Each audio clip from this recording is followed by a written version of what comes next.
by the way. Sure. Okay. Hello. Hello, stream. Oh, hello, stream. As a semi-public person who has put a lot, and me and my wife put a lot of our personal lives out on the internet, man, I don't know if I would like it if they were, tracking, if there was a fan page that was tracking every moment dedicated to your eventual downfall. Yeah, or like, every time I liked a female's tweet or something, like that's the kind of stuff that draws that a fan community is interested in. Justin's wall of shame. Yeah, I mean, entire TMZ articles are written about like someone liked this Instagram photo. What does it mean? Right? It's hard because I don't think I'm an especially private person, but I don't like talking about a lot of what I do and how I do it and who I've done it to. So it's just, yeah, buddy. Yeah. Covering your tracks. Good work, Raj. Good. There is something about discretion, but at the same time, I can see, not for me personally, but I can see with certain individuals, there's an intoxication to being talked about, being fawned over, being mentioned. Even if it's being talked about in a derogatory way, there is this kind of seductive power that you get because people are hanging on your every move. Like, what did he order for appetizers at Chili's after he got off work, and they have a list of so-and-so's chili diet. And I for some people they feed off that. It's like Gatorade or something. It's Gatorade a beverage you get power off. I don't know. It's probably the wrong beverage. It's the sugar-free vitamin water, but still reinforcement on some level. Justin, how's life up in the East Bay? Good. It's been actually, it looks like it's sunny today. It's been a little overcast over the past few days, but we got a busy couple nights coming up. Solo tonight, and then we are going to see the Speakeasy show, the immersive theater Speakeasy show, on Friday, because one of our friends who is in the show is leaving for a few months, so we want to see her before she rotates out. What cool. Is it like a theater show? Like, what's the show? No, it's an immersive theater experience. So you come in to what is a 19. Oh, that sounds fun. Yeah. You guys want to do the show? Let's do the show. Cool. I will play the patron read and the opening music, and you can take it from there, Sarah. Sounds good. Cool. We'll go in 3, 2. The Daily Tech News Show is brought to you by its audience and not outside organizations. To find out more, hit thedailytechnewsshow.com/support. This is the Daily Tech News for Thursday, May 24th, 2018. Tom Merritt is out this week from Studio Feline. I'm Sarah Lane. And from the majestic shores of Lake Merritt, I'm Justin Robert Young. I mean, how many times have you and Tom laughed about the fact that he used to live on Lake Merritt, and now you do? Not only have I laughed about it, well, there hasn't been a lot of laughter, because to walk from Tom's old apartment to Lake Merritt, you have to cross Belmont Street, to which Come on. I'm not even kidding. To which I have posited the theory, and I've stated on the internet for the record, that we can't not prove that Tom and Veronica are a brother-sister con man team. Yeah, and perhaps part of city planning for the city of Oakland, California. Sure. Or whatever. Go your own way. Producer Roger Chang is with us as always. Roger, how is life? It's good. It's still a little cold, but supposedly it's going to change during the weekend. Oh, really? Oh, good. I'll be in town. We'll go to the beach. All right, let's start off with a few tech things you should know. Sources tell Bloomberg the U.S. Justice Department has opened a criminal probe into price manipulation of Bitcoin and other currencies, digital ones. Spoofing and flooding the market with fake orders to trick other traders are reportedly both being reviewed. Federal prosecutors are working with the Commodity Futures Trading Commission, which oversees derivatives tied to Bitcoin. This is very interesting because part of the idea of currency without government is that you would not have this kind of oversight. But if there is still this kind of oversight, I think it speaks well for cryptocurrency in general. Mm-hmm. The New York Times reports Apple has and was developing prototypes for its own car for 4 years, but chose instead to partner with Volkswagen to supply a fleet of T6 California vans with, quote, computers, sensors, and a large electric car battery, end quote. Sources say Apple previously tried to ink a deal with BMW, Mercedes-Benz, Nissan, and McLaren to build an Apple car, but no deals were made. I think we can, and we'll talk about this a little later in the show, I think we can sort of glean from the Tesla model that making cars is hard, even if you're Apple. Oh, yeah, without a doubt. And as we will talk about the success of Tesla and the challenges that they face, it is not something that one does not simply walk into creating an American car company. Although I have to say, the T6 vans, have you seen those? They are cool. Are they? No, I have not. Yeah, they're like new modern Volkswagen buses, little kitchens in there and some, bells and whistles, but sort of small and compact. And I want one. No, there's really just a huge boom post-Sprinter van of modular, just a big space that you can do a million different things with, as so much technology has created the ability that you can live there. All right, let's talk a little more about music videos. Vivo announced it is shutting down its mobile apps for Android, iOS, Windows Mobile, and also its website to focus on its YouTube presence. It has a very big one on YouTube.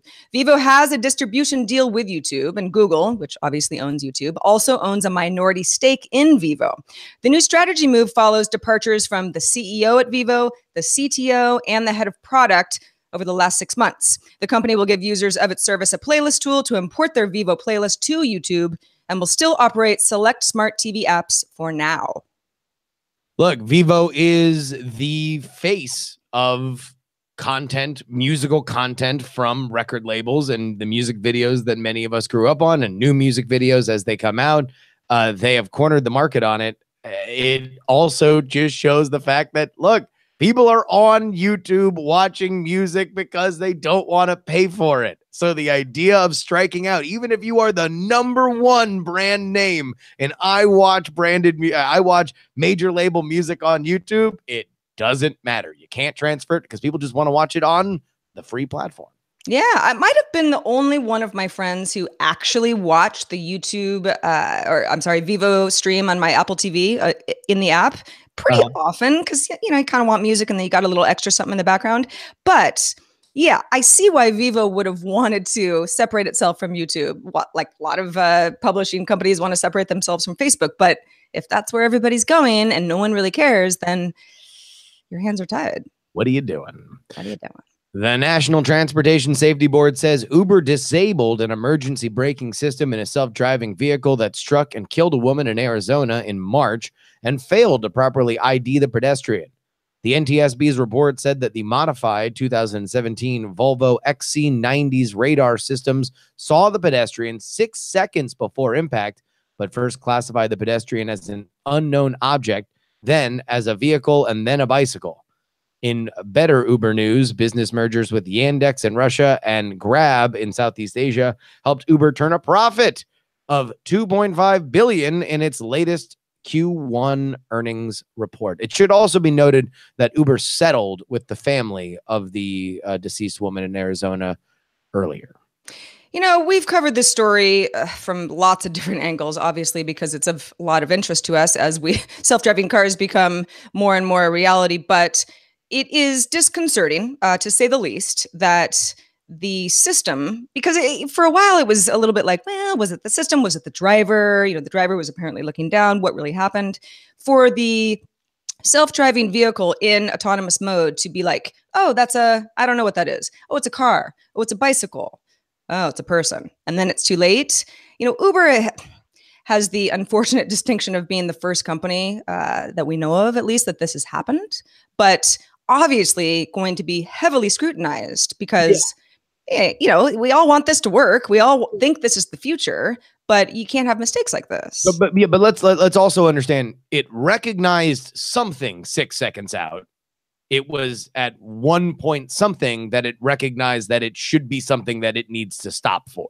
So exactly, even if it immediately slammed on the brakes, the fact that this woman would have been seriously harmed, I think still would have happened. Now, the fact that it didn't is a technological question that Uber obviously very much needs to address, and the entire industry needs to get better at.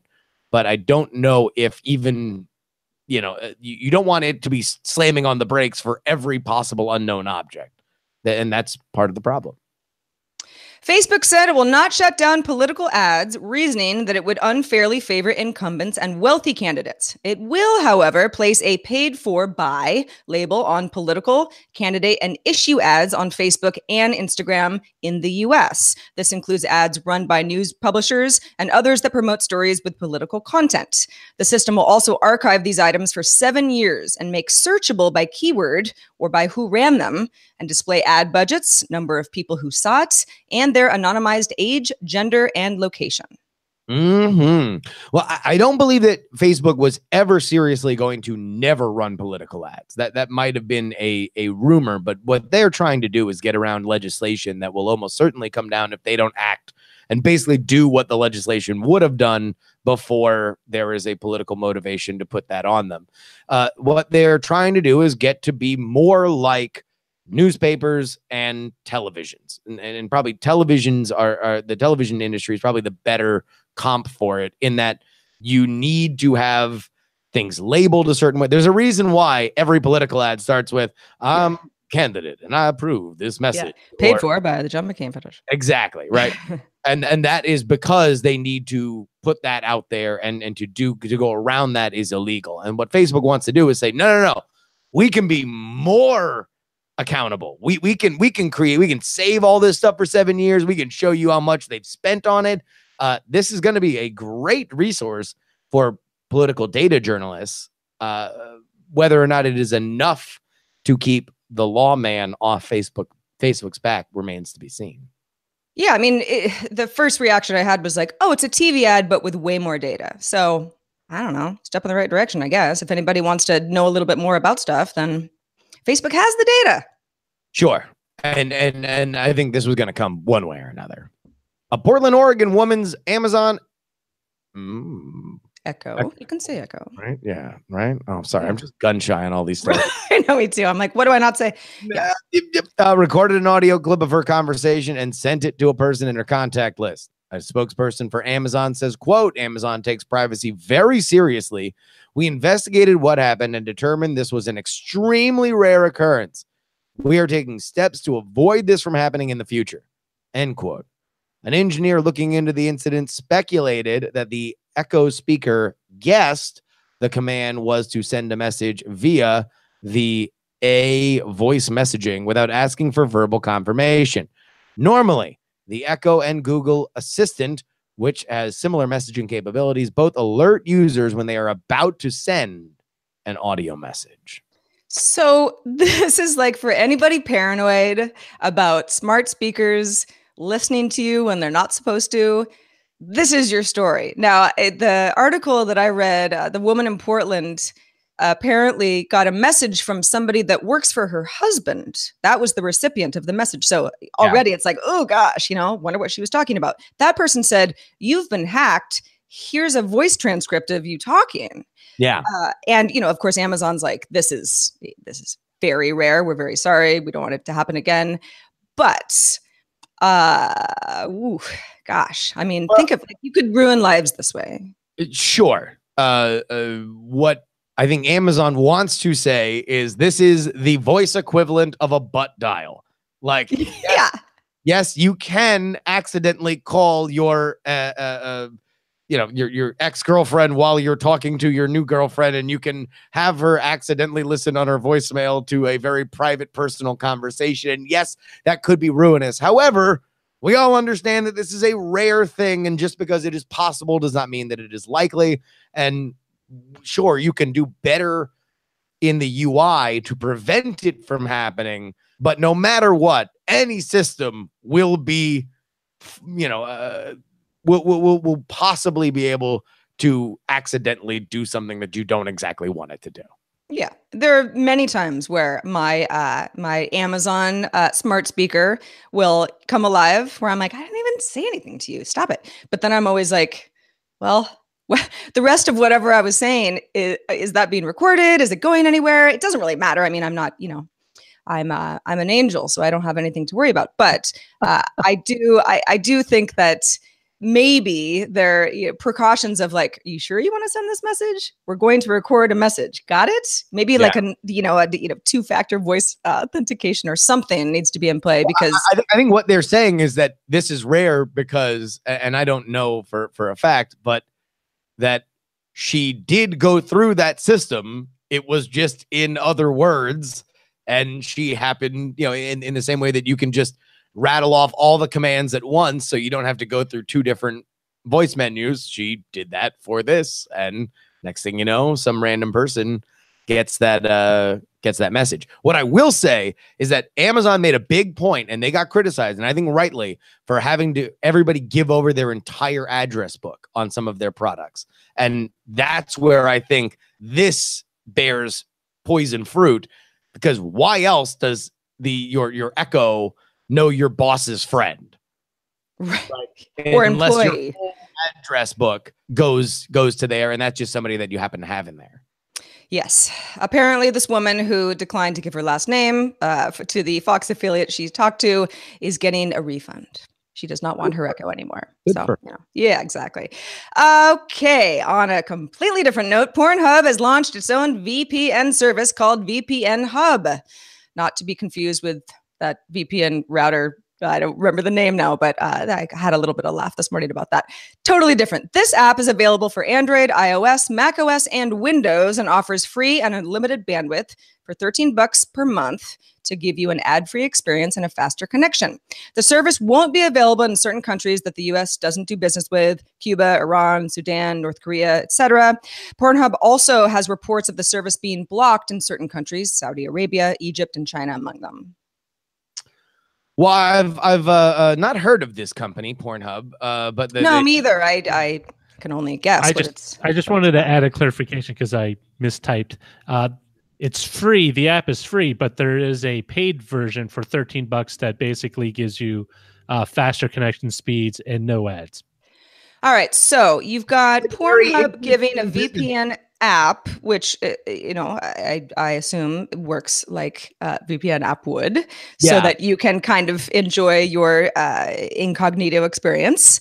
So okay, connection speeds, I don't know, are they a problem? $13 a month is, I mean, it's more than Netflix. So a friend of mine who's more familiar with Pornhub once told me that this is kind of their business model, right? That they have a free service that is very, very popular, and then they offer a premium experience for a price that, in that genre, may or may not be considered a bargain. So whether or not you are interested in doing something like that with Pornhub for a new VPN service, I think is interesting, and it really shows you how much how much Pornhub can use their data to their advantage. They know where their customers are coming from. They know very intimate details about what they like and don't like, and the behaviors that get them to interact with that kind of content. Many people want maximum privacy when it comes to stuff like that. So who to trust more than the people that know what you are doing when you don't want to be known that you are doing it? I don't know. $13 still sounds high to me, but yes, a service like Pornhub obviously understands video streaming and perhaps the complaints of people who don't have great video streaming. So hey, $13 a month maybe is worth it if the app works as advertised and does not reveal your credentials eventually. Which it might. To get all the tech headlines each day, I just didn't know how to wrap that one up in about 5 minutes or less. It was actually slightly over 5 minutes today, but hopefully you guys will forgive me. Subscribe to dailytechheadlines.com. All right, Justin and Roger and everybody. Let's talk about Elon Musk. Elon Musk went on a bit of a tweet storm yesterday. We talked about it a bit in our Good Day Internet pre-show with Scott Johnson, but it wasn't in the show. But there's probably a bigger conversation here. Musk complains that the public no longer respects big media companies because they, as he says in a tweet, quote, lay claim to the truth, but publish only enough to sugarcoat the lie. He also tweeted, and this one got a lot of attention, going to create a site where the public can rate the core truth of any article and track the credibility score over time of each journalist, editor, and publication, thinking of calling it Pravda. Well, as it turns out, Pravda is a word. It means truth in Russian, but it was also the name of the official paper of the Communist Party of the Soviet Union. Okay. Now, this may or may not directly coincide with Consumer Reports recently deciding not to recommend the Tesla Model 3 midsize sedan. Consumer Reports said that the vehicle had the longest stopping distance of any contemporary car it has tested. No. I believe this rant was triggered by another article about Tesla's manufacturing. People have been poking holes in Tesla's model and their inability to deliver cars. Just specifically, as part of his rant, he made specific reference to the fact that there are union interests possibly at play that are providing information, because the question of whether or not Tesla will become a union shop, the auto workers union obviously is very, very strong in this country, and they don't like companies that are not part of the union, and so they wish to unionize those workers. And it is Elon Musk's contention with Tesla that the factory that they took over had a higher danger rate when they were a union shop. They are now not a union shop. He says that the employees can unionize whenever they want. They just haven't. But part of the negative press, including the one that set him off yesterday, was from another, from a point of view for either people that are sympathetic to unions or the unions themselves using sources to get where they are. Here's the other thing that he mentioned, which I think is an interesting point, that Tesla does not advertise yet. Auto dealerships, car companies are among the biggest advertisers in all of journalism. That is a fact. I don't know if this necessarily translates in the way that he kind of insinuated it was, but let's go to his larger point. Sarah, do you believe that people trust big media? Listen, well, okay. So considering that we all work in media, it's that I have maybe a slightly skewed view of how it all works, because I feel I'm pretty good at discerning between good and bad and right and wrong and, truth and lies and that sort of thing. I don't believe anybody can say something like big media companies are all garbage, because it all depends on who's working on the story. Was it properly vetted? Or the source is good? Does that person have a good reputation? And I think that that's something that Musk is touching on that is not necessarily a bad idea. Some sort of rating system, so we can all better understand who to trust and who not to trust. Because to his point, people have stopped trusting media, big media, whatever you want to call it. That's not in itself a bad idea. What I don't understand, and hopefully, Elon Musk makes a lot of products and maybe he can make this too. What I don't understand is how the public, especially sometimes an uninformed public, would be rating a journalist would be a great idea. And how would you get around, bots and people who have an agenda, ranking the system? And I just don't know what that would look like. So his point on the bots, and let me just also say before we go any further, I think he was joking about the Pravda thing. I do too. I think that was a troll move, very much so. He knows what Pravda is. Pravda is not just known as the Russian word for truth. It is known as the propaganda arm of the Soviet Union. Right. That being said, so his point with the bots was, not only do we need to have the most sophisticated bot blocking technology, we also need to publish where bot networks are coming from and try to identify who is doing it. That we need to bring more transparency to that as well. I think one of the biggest problems we have in terms of our understanding of journalism, this is coming from my brief former life and education in this field, is that journalists and reporters and people in the media see, as you just described, infinite granularity. A source can lie to you. An editor can give you a stupid story. The headline can get changed at the last minute. The facts on the ground can change by the time that you get from one point to another, or you can make an honest to goodness mistake, right? All true. The media, or sorry, the public sees the media as a monolith, that they are far more groupthinky than they think, and that they are the law. The other thing that is a dichotomy is that media see themselves, the rank and file, see themselves as very vulnerable. Again, a source can lead you the wrong way. You can be led down a primrose path. A larger conspiracy can make you repeat something that would not be otherwise helpful. Where the public sees the media as all powerful. You have the ability to ruin somebody's life and be protected by the Constitution, even if you made a mistake. Again, you have to be proved guilty of libel. You have to be proven that you have actual malice, that you went out and did it. So you are protected by law. If I accidentally ruin your life and reputation. And so I think there's a lot of conflict there that we are getting to the core of now that we don't have gatekeepers as much. So now I can switch sides and become the media very easily. I can just open a Twitter account and just say, I have sources inside DTNS that say that Roger didn't get a lot of sleep last night. The sources asked not to be named because of the confidentiality of the situation. Well, the thing is reporters, a reporter, there are many different kinds. People have agendas. Reporters sometimes do bad things. Sometimes they lie. That's all true. We all know that. So the idea of being able to rate somebody, especially if I read an article, I don't know, maybe it's some political article that, I send to you and you go, that guy's garbage. Nobody pays attention to him. Like, I might not know that. So that it would be helpful to me if it worked correctly, but I just don't trust the greater public to be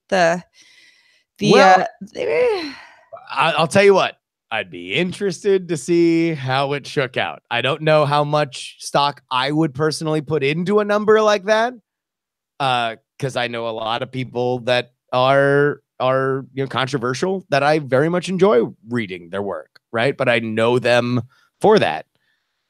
I would be very curious to see where numbers like that shook out. I can also know that we should buy flotation devices for the deluge of think pieces that will come from such a invention, because I will tell you this firsthand. In general, journalists, ironically, do not like being investigated. It is. Yeah, you're right. I know. How about that? I also want to know if you can make the most sophisticated bot identifying network in the world. Tell Twitter, share it with Instagram, make my life better. Can't wait. Yeah. Well, it's either going to be a great step forward in our understanding of these power dynamics or a dystopian hellscape that will lead us all to ruin. 2 days in a row with the word hellscape, by the way. Scott Johnson said it yesterday. Nice. Thanks to all who participate in our subreddits. We love you. You guys are great over there. Submit stories and vote on them at dailytechnewsshow.reddit.com. We are also on Facebook. Want to hang out there? Great. Facebook.com/groups/dailytechnewsshow. Dave on Twitter wanted to give us a heads up on Uber's decision to shut down testing of self-driving cars in Arizona. We talked about this yesterday, and focus their efforts in Pittsburgh, where they've been operating self-driving tests since 2016, and also California. He retweeted the Pittsburgh mayor's tweet saying, quote, "You never responded to our requirements." They're talking to Uber. "You never informed us of today's announcement. You never followed up on my requirements after fatality in Arizona. Your PA lobbyist has ignored everything and instead has reached out to other electeds to cover your mistakes. Time to change." It's like Uber saying, at Arizona we're not doing this anymore. We're going to go, double down in Pittsburgh and in California, where Uber's headquartered, in Pittsburgh, saying, what are you talking about? Yeah, this is not the easy political win that I think elected officials in the city of Pittsburgh could once count on Uber being, because they kind of achieved their goal. Pittsburgh's an up and coming city, and now it's not hey, look, we got investment from these cool kid tech companies, and now we can leverage Carnegie Mellon in the same way that the South Bay leverages Stanford, right? Now it's, well, wait a minute.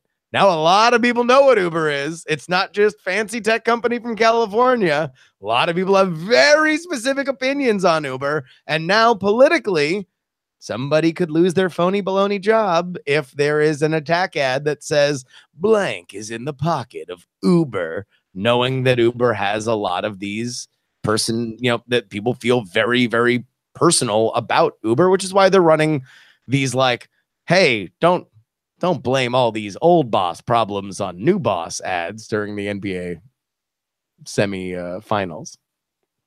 Oh, semifinals, man.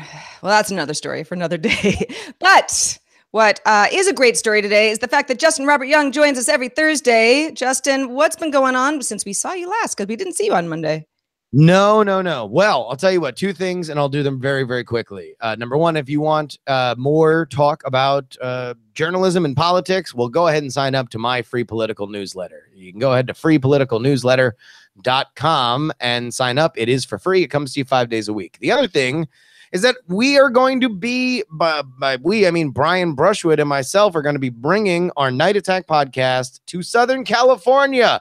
San Diego on June 9th and Santa Monica on June 10th at the West Side Theater.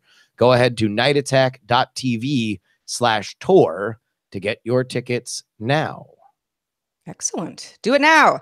Thanks to everybody who supports the show, dailytechnewsshow.com/support. And of course, extra special thanks to all of our patrons. Patreon.com/DTNS is where you can find out more. You guys and gals keep the show alive. We also have a store, dailytechnewsshow.com/store.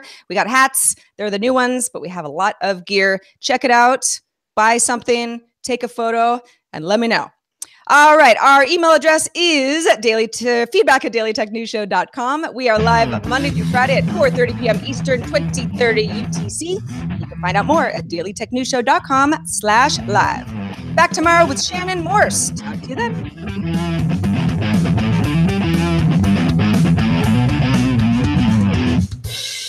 This show is part of the Frog Pants Network. Frog Pants Network. Get more shows like this at frogpants.com. Diamond Club hopes you have enjoyed this program. Well, I really did, Diamond Club. Isn't that funny? For some reason, Roger, I deleted our email block, but I committed it to memory. Nice. Yeah. I was like, oh, God, do I know this? Actually, I do. It's like riding a bike. By the way, Roger, I totally screwed up and didn't record. Well, I did. I am. So. Good. Sounds like we got backup on backup on backup. So racks on racks on racks. Indeed. Oh, good stuff.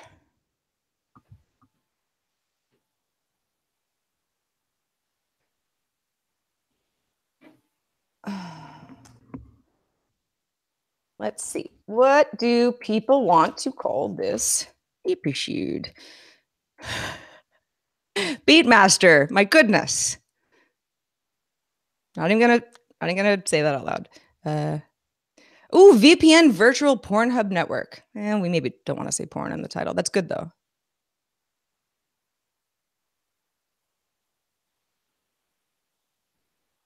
Roger, I can't hear you. You know why? It's because I had myself muted. No, I was about to say VPNing for a friend. I thought that was kind of funny. Ooh. Unknown objects, vehicles, bicycles, humans, oh my.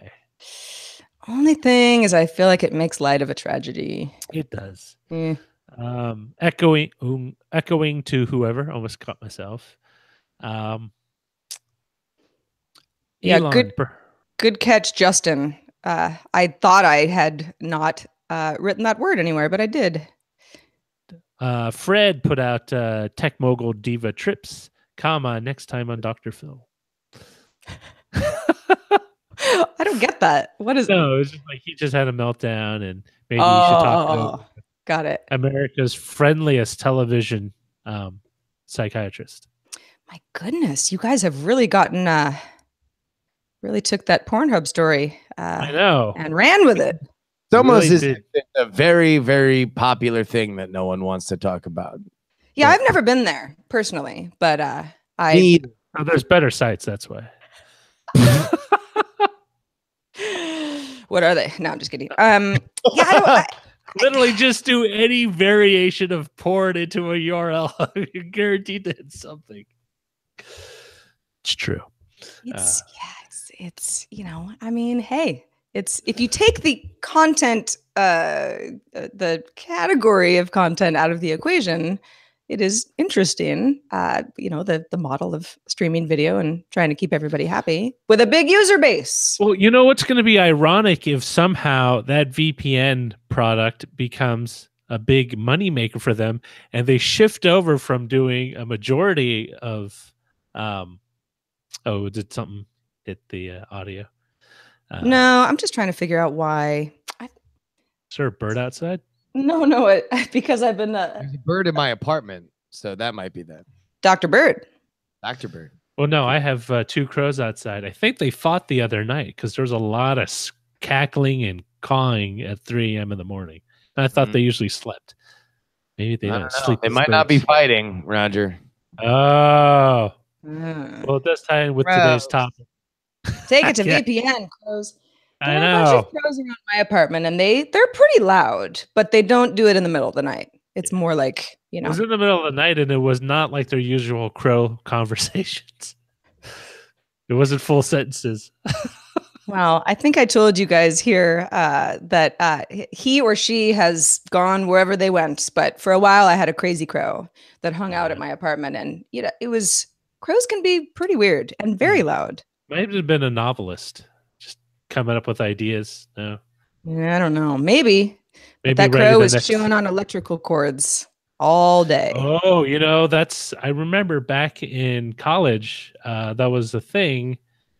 I was reading like of all the trades, of all the employment, electricians tended to have the most amount of lead in their bloodstream. It's because a lot of them chewed on the vinyl wrapping that comes in, that electrical wire comes in. Like you just gnaw on it like you would gnaw on a pen, and they would leach into their gums and did it that way.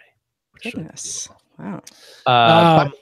The Elon Musk thing, he did tweet out a poll where he asked, create a media credibility rating that also flags propaganda botnets.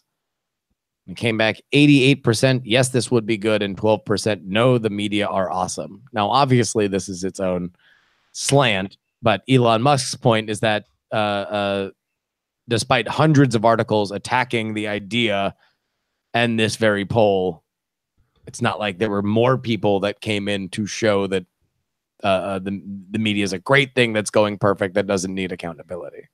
Yeah, I think part of it is what you were saying is there is a lack of granularity in the public perception of the media. Everything, it's kind of a catch-all phrase for anyone who creates content, puts it out. It's just the media, right? And in a way, it's a self-fulfilling prophecy, because anytime you read something you don't like, even if it's a pamphlet at like the laundromat that you're reading, it's part of the media. And so you build a notion, however incorrect in your head, that there's just, like you were saying, a monolithic entity that doesn't actually exist. Well, I have friends who don't work in our line of work, and every so often someone will be, I don't know, be in a bonnet about something and be like, the media. And I know that they're not talking about me, but I'm like, but okay, what me like? I'm in the media. Like, what are you talking about specifically? Because you can't really, it's like saying women or, people in broadcasting or, whatever. It's like saying restaurants. Anytime I get food that's prepared, it makes me sick. It's restaurants. The big restaurant is just trying to keep the man down by making us dependent on their food. Right. Restaurants use bad ingredients. Some do.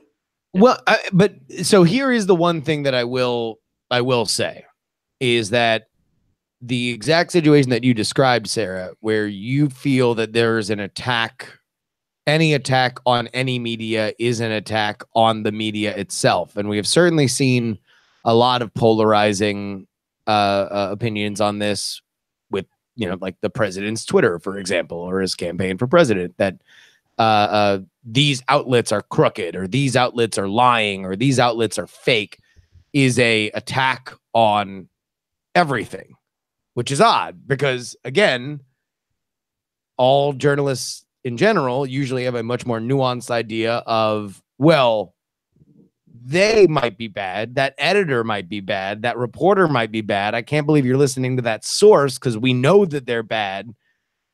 Inside media, there's a ton of media criticism. There's a lot of stuff that, like, oh, they're a joke. They suck. Did you see that they just hired blank?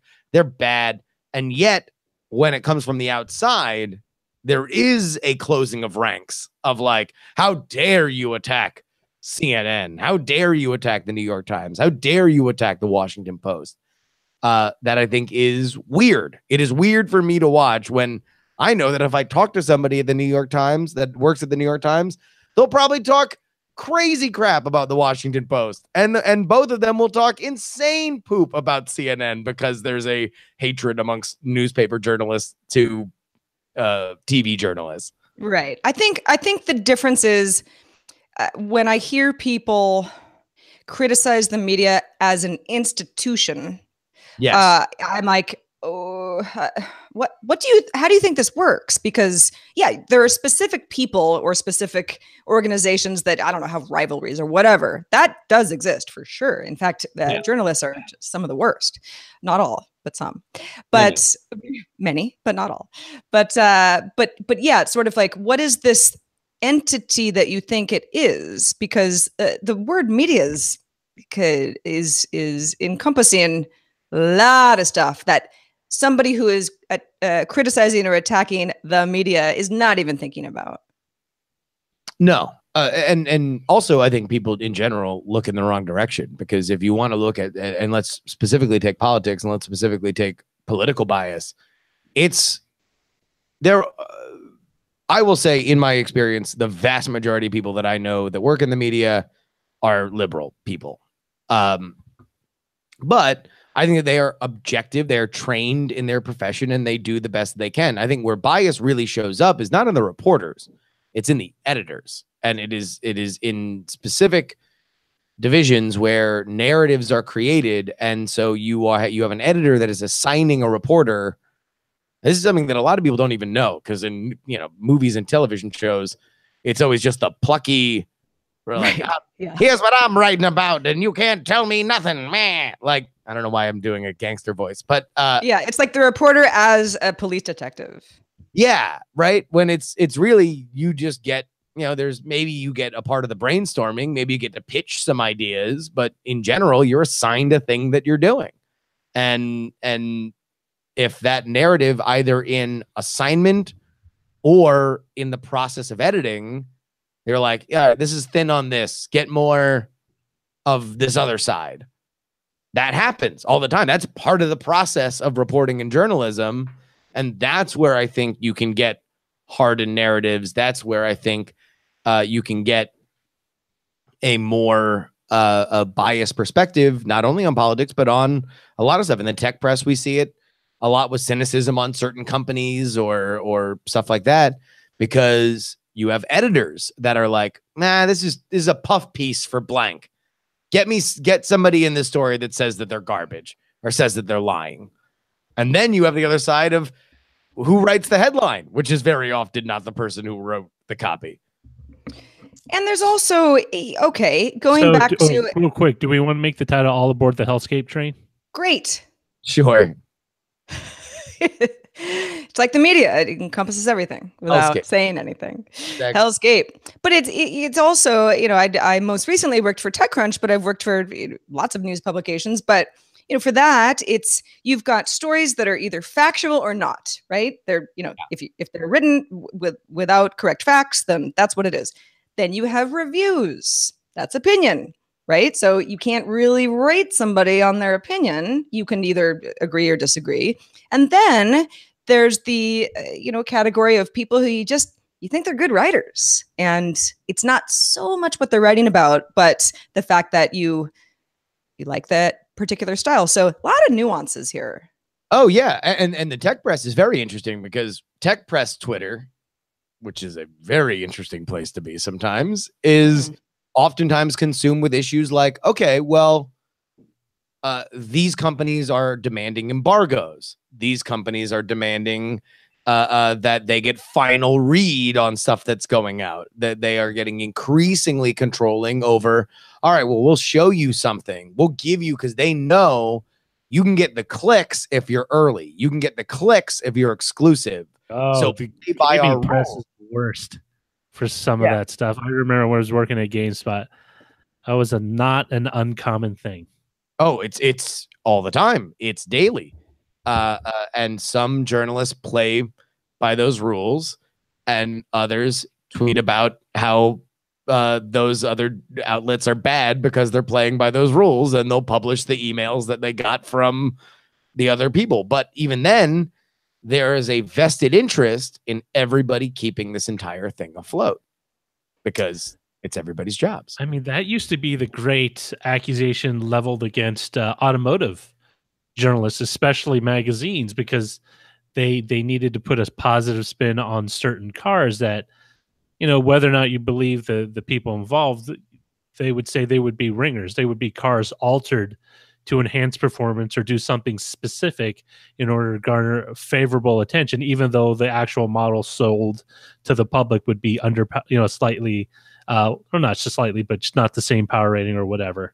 And that was like the big thing. It's like, you guys get wined and dined, and you guys write these amazingly positive flower reviews for a pile of crap and this and that. Yeah. Well, do you guys remember that story that came out a few months ago about the mattress industry and the blogs surrounding the mattress industry? No, tell. I didn't investigate all that much, so please get us in the loop. I am looking for a mattress. Well, then congratulations, you are at the center of this story, because if you want to buy a mattress, and now we are in a boom time for mattresses, that Casper and Tufted Needle and Purple and all these. Mattress disruption. Mattress disruption is a major thing because people realize that a foam mattress is something that people like. You don't need to have a gigantic feather mattress, and they can send a foam mattress in a box, right? And it's a fairly cheap situation. And it's a very high ticket item that in general does not cost you a ton to manufacture. So now there's a boom. What happened after that is now, Roger, if you were to buy a new mattress, what would be the first thing you would do before you purchased it? I would go online to see the available models and how they rate. Exactly. So if you have, and there's a couple of these sites like Sleepopolis or whatever. Sleepopolis, that's not real. I'm almost positive. I'm pulling this. I'm pulling this from the top of my head, so I do not know for sure. Initially, the idea was that crap, you're right. that they would have just affiliate deals. So if we sold a mattress based on a review that you wrote, you would get X amount of money. And then I believe Casper was at the center of it. They realized how much money they were paying out to these people and how much they theoretically could make if that site trashed another mattress or didn't review other mattresses at all. And so then the issue became, all right, look, we'll either pay you outright or we will up your affiliate, but you can't write anything else. And then God forbid you write a negative thing about us. Now we're going to cut off your affiliate status, full stop. So there was a whole big article on it that was fascinating. And I only say this to say that is a microcosm for the media and advertising. And it is closer to the reality. Now, how they react to it is a different story, but that is closer to the reality of every media you look at than not. And also a great reason why mattress retail stores, as much as I never want to visit one, are a good idea. Because you can just lay on something and be like, yep, I like it. You know, they sell them all for almost the exact same price. It's just like, it's a thing. All right. Another thing is that we need to go, but thank you for watching today's episode. We're back with Shannon Morris tomorrow. Len Peralta is out. Until then, See you mañana. Good day, Internet. Thanks for being here. Good day. Good All day. right.